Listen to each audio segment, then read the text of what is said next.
Alright, now in this part, we're going to go ahead and go with the actual review. I'm just going to watch it on screen. I might splice some of the video in, I might not. It just depends on how it renders, to be honest. But some very interesting ideas in here. And I'm going to try to keep in mind that this is a critique of the video as to how a Christian would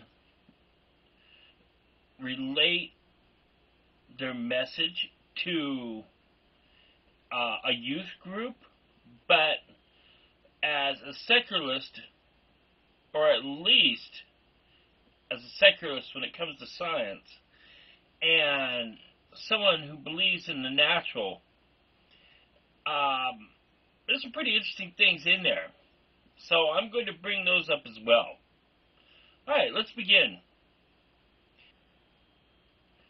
Alright. So, today I'm just going to talk a little bit about creationism and also some Jurassic Park type research. Who has watched the movie Jurassic Park? Good.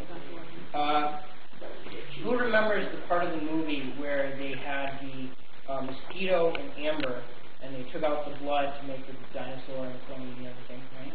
Okay. It's kind of interesting. That part of the movie was actually inspired by real research by scientists named Ronald J. Pinot and a couple of other scientists who were actually trying to do that. They were trying to extract DNA from ancient organisms and amber.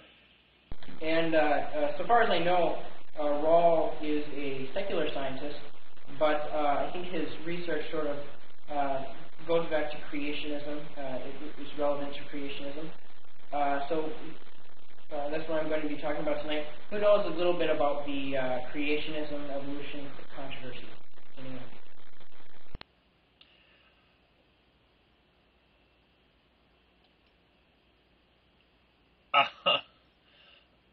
What? Okay. I hope everybody heard that part.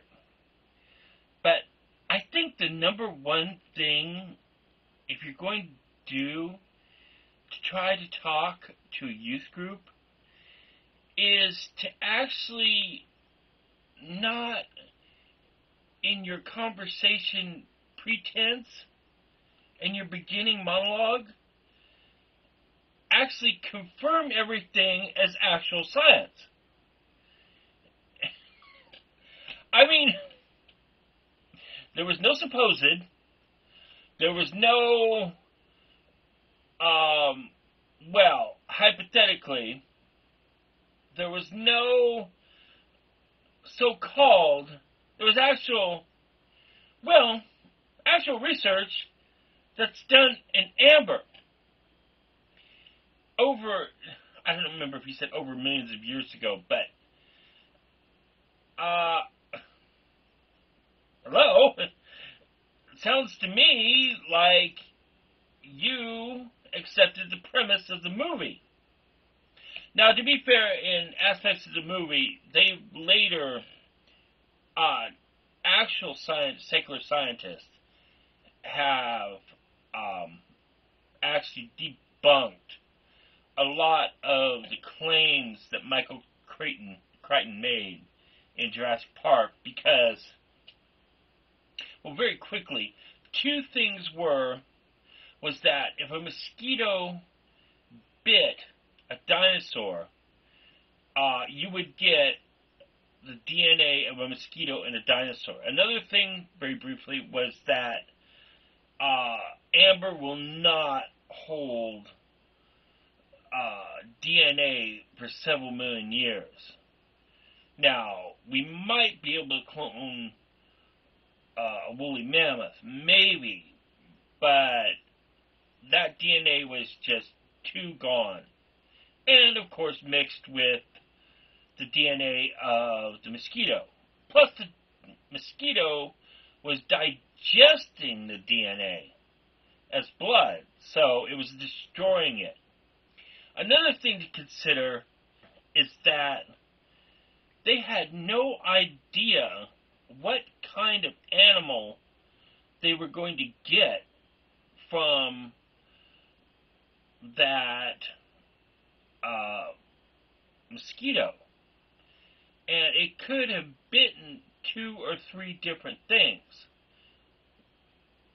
So, you know, you could have ended up with anything. They weren't going to breed anything, and especially breed different species out of that from one DNA sample.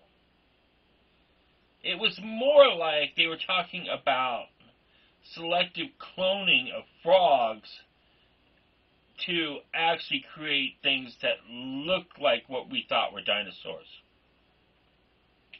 Would be a more accurate premise of that movie. Those were actually just large frogs genetically modified to look like big, huge dinosaurs of what we picture. If, you know, that is even ever possible. Any case, onward. Alright, moving on. What do evolutionists believe? Let's see what you have to say. Evolutionists believe that the Earth is 4.5 billion years old, 13.7 billion year old universe. They, depending on the evolutionists, they believe that the Bible is false, or that it's less literal, or that it's a literal long period of time in Genesis. I think there are some problems with that biblically. I think you end up with some problems. They believe that there was either no Noah's flood or that it was local, and they believe that the geologic column was formed very slowly.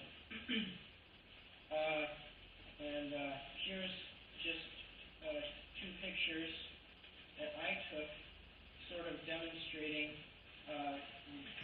sedimentation sort of thing. Right there, you can see the different layers and stuff. Here's just 2 pictures that I took, sort of demonstrating sedimentation sort of thing. Right there, you can see the different layers and stuff.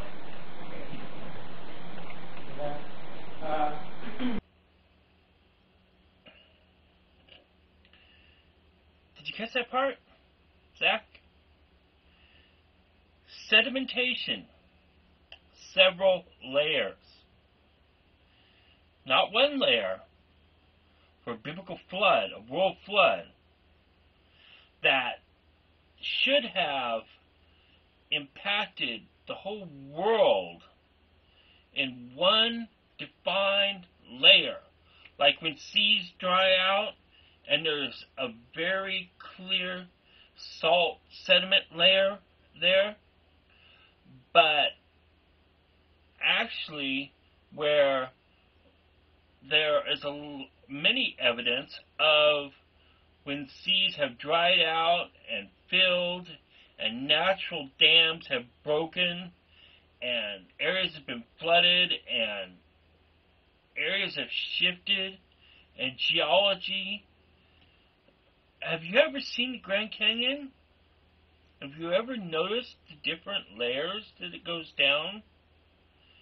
Well, that's because the river carved that out of sedimentation as plate tectonics pushed it up.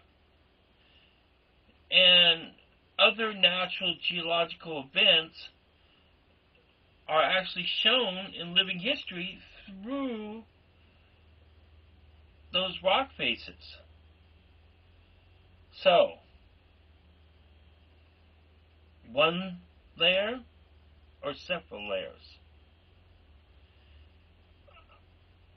Yeah, I'd say you're on a very good start, man. Look at the pictures, decide for yourself, get all the facts, look at all the sedimentation, look at the time of Noah's Ark, research the aspects of animal migration where Noah's Ark was supposed to land. I think it's Mount Sinai, isn't it?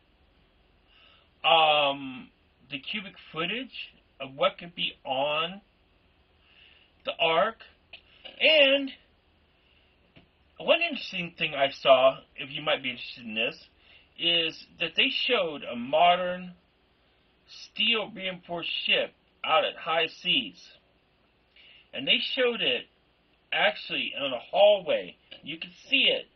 And where the hallway was like this when the water was level, on high seas, those hallways arced. You could hear the ship go. You could see them rock with the waves. Just like on the Concorde, when you can see it actually bend a little bit when it's going in supersonic travel. It actually stresses with the turning and the direction. People have said they sat in the back and seen the curve in the front, and it's very disconcerting. Well, ships do the same thing. Now, imagine a huge flood on a piece of wood. Remember the tsunamis? Remember the devastation that was caused in Japan, or the one in 2004, where the water doesn't flow up as a big, huge wave or come seeping in and rising up, but it comes in a rush because the pressure over the ocean is raised, and therefore, well, it's raised, but the water comes in like a flash flood, but it just keeps coming more and more and more, and then all that debris that it lets loose keeps plowing things into it. So everything before, in that Bible verse, when all those people were going, no, no, all the towns before Noah's little thing, all the people, the trees, the animals that didn't get on, the unicorn, the dragon, and all that, would have been plowing into freaking Noah, his ship, and his small complement of animals at high velocities. Rolling stones, mason, debris, rock sediment from neighboring cliffs, seabeds, whatnot. You know? There's something to consider. Of course, once you accept the divine, of course, if God could tell Noah about a flood and make a flood, I'm sure he could certainly have saved him from the flood. The naturalistic cause of a flood like that would have happened. And come to think of it, couldn't he have just put him up on a mountain? Just move the ship itself? Or all the animals to a place magically, and then just whisk the others away? I don't know. Why wait 40 days and 40 nights floating around and make him make the ship? You could have just made a platform with cages on it, and everyone could have just been whisked by the hand of God to Mount Sinai and watched the water recede to their feet and flow away. Just thought.